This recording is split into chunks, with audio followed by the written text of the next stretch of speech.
उत्तर प्रदेश की राजधानी लखनऊ से खबर है, जहां पर एआईएमआईएम के प्रदेश अध्यक्ष शौकत अली के द्वारा राजा सुहेलदेव राजभर पासी के खिलाफ दिए गए विवादित बयान को लेकर अखिल भारत हिंदू महासभा के राष्ट्रीय प्रवक्ता शिशिर चतुर्वेदी ने प्रतिक्रिया दी है। मैं शिशिर चतुर्वेदी, राष्ट्रीय प्रवक्ता अखिल भारत हिंदू महासभा एआईएमआईएम के प्रदेश अध्यक्ष शौकत अली, जिन्होंने एक विवादित बयान दिया, जिन्होंने राजा सुहेलदेव राजभर पासी जी को उन्होंने लुटेरा बताया है। मुझे लगता है शौकत अली की मानसिक स्थिति ठीक नहीं है। मैं उनको बताना चाहता हूं, राजा सुहेलदेव राजभर वो व्यक्ति थे जिन्होंने एक तीर से इस लुटेरे सलार मसूद गाजी की गर्दन सर तन से जुदा कर दी। पढ़ो अपना इतिहास। तुम्हारा मामा गजनवी लुटेरा था जिसने सोमनाथ लूटा, और वही मंशा लेकर भांजा सलार मसूद गाजी आया था इस हिंदुस्तान को इस्लामिक स्टेट बनाने।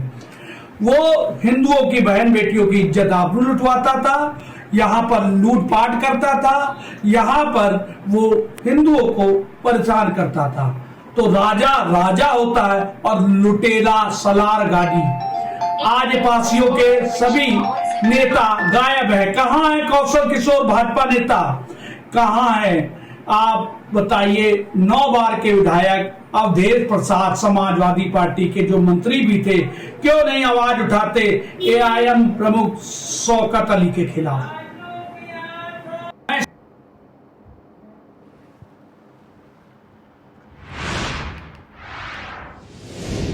जनपद कासगंज के अमापुर के चेयरमैन कमांडो चांद अली खान देश की सेवा करने के बाद अब जनता की सेवा कर रहे हैं। उन्होंने कई वर्ष देश कमांडो के रूप में सेवाएं दी, जिसमें वो देश के रक्षा मंत्री राजनाथ सिंह, मुलायम सिंह यादव, साथ ही बसपा सुप्रीमो मायावती के कमांडो रहे। नौकरी करने के बाद वो अमापुर से अमापुर नगर पंचायत अध्यक्ष का चुनाव लड़े, जिसमें उनको जीत हासिल हुई। जनता ने दूसरी बार भी अमापुर चेयरमैन कमांडो चांद अली खान पर ही भरोसा जताते हुए दूसरी बार भी चेयरमैन चुना।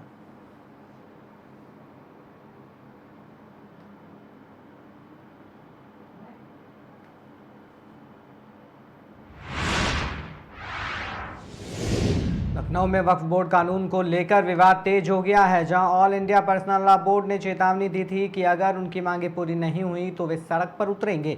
इस पर प्रतिक्रिया देते हुए अखिल भारत हिंदू महासभा के राष्ट्रीय प्रवक्ता शिशिर चतुर्वेदी ने कहा कि देश संविधान से चलता है, किसी की धमकी से नहीं।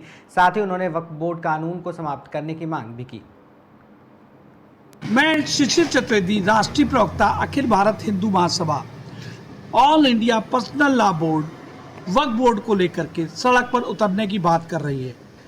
जुम्मे की नमाज के बाद जिस प्रकार से कई बार बवाल हो चुका है, ठीक उसी रणनीति पे फिर से बोर्ड काम कर रहा है। आपको याद होगा उत्तर प्रदेश में जब सीए को लेकर दंगे हुए थे, तब मैंने माननीय उच्च न्यायालय में एक याचिका दाखिल की थी कि दंगाइयों को पकड़ा जाए, उनसे वसूली की जाए और जिनका नुकसान हुआ है उनको दिया जाए। उसके बाद आदरणीय योगी जी ने उत्तर प्रदेश में दंगाइयों के पोस्टर लगाए थे और उन पर कड़ी कार्रवाई वसूली की थी उस वक्त। तो मैं फिर से बताना चाहता हूँ, अगर all India personal law board अगर सड़क पर उतरने की बात देता है, देश के हिंदुओं को भड़काने की कोशिश करता है, तो ये निश्चित समझ लीजिए अखिल भारत हिंदू महासभा भी सड़क पर उतर के ऐसे फसादियों का विरोध करेगी।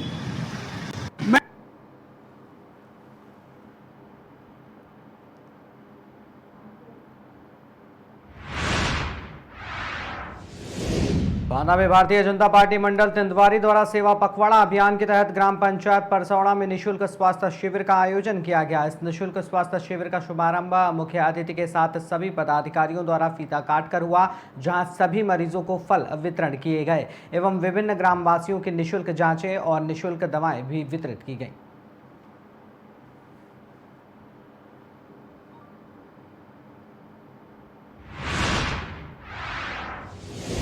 गाजियाबाद की वेब सिटी थाना पुलिस ने 2 शातिर स्नैचर्स को गिरफ्तार किया है। पुलिस गिरफ्त में 24 वर्षीय युवक पर 18 मुकदमे दर्ज हैं, जबकि उसका साथी कीर्च हार्डकोर और प्रोफेशनल अपराधी है। दोनों पहले रैकी करते और फिर वारदात को अंजाम देते थे। गाजियाबाद में स्नैचिंग कर नोएडा भाग जाते और नोएडा में वारदात कर गाजियाबाद लौट आते थे।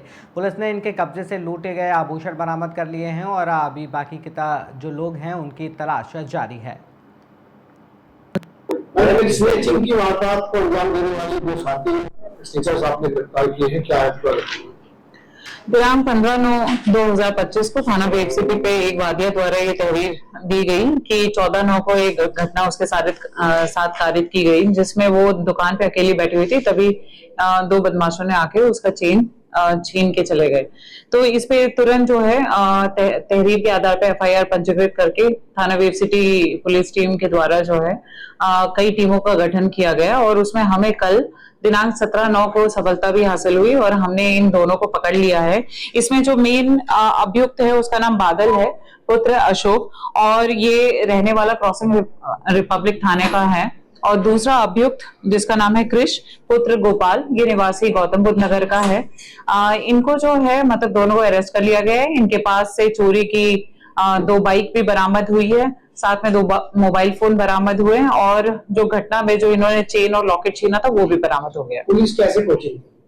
पुलिस जो है इसमें CCTV और सर्विलेंस के पूरे माध्यम से जो लोकेशन वगैरह लेके हम लोग इन तक पहुंचे। क्या एजुकेशन है और बात उनका आपराधिक इतिहास की करें तो किस तरह का आपराधिक इतिहास है, गाजियाबाद से कितना है और कहीं अन्य जनपदों में भी क्या इस तरह का पाया गया है? इसमें जो बादल है वो 12th पास है और क्रिश 10th पास है। और बादल जो है काफी गंभीर किस्म का अपराधी है क्योंकि इसके खिलाफ जो 18 मुकदमे हैं, न केवल गाजियाबाद में बल्कि गौतम बुद्ध नगर में, और ये पहले भी जेल जा चुका है और इसके साथ मतलब हाफ एनकाउंटर भी गौतम बुद्ध नगर में हुआ है।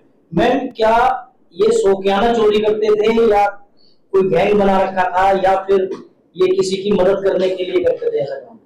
नहीं, ये गैंग ही है क्योंकि ऐसा कुछ इनकी बहुत ज्यादा मजबूरी नहीं है। ठीक है, ये शौकियाना करते हैं और फ्लॉन्ट करते हैं अपना लाइफस्टाइल भी, जैसा पता चला है मुखबिरों से।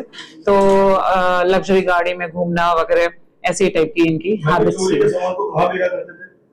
इसको जो है वो क्रॉसिंग रिपब्लिक में एक रोहित की दुकान है सुनार की, वहां पे बेचा करते थे। उसको भी हमने जी मैम 24 साल की उम्र है, 18 से ज्यादा मुकदमे दर्ज है। किस तरीके से ये जो पूरी घटना है ये अंजाम दे रहे हैं? वर्किंग स्टाइल किस तरीके का? ये वर्किंग स्टाइल ये है कि सबसे पहले इनमें से कोई एक पुरुष जो है या कोई आदमी इनमें से रेकी करता था, फिर वो टारगेट को डिफाइन करते थे और फिर उसके बाद जो है उसके साथ घटना कारित करते थे और बिल्कुल हैबिचुअल हो चुके हैं। उसके बाद मतलब इनमें से जैसे दूसरा अभियुक्त है, मतलब इन लोगों की इतनी हिम्मत है, जैसे जो लेडी है वो गिरधरपुर की है, तो ये दूसरा क्रिश जो है वो भी गिरधरपुर का ही निवासी है। तो उसने पहले आइडेंटिफाई किया कब वो किस दिन अकेली बैठी है, उस टाइम पे घटना को कारित की और फिर जाके अगले दिन पूछा भी उससे कि तुम्हारे साथ क्या घटना हुई। ठीक।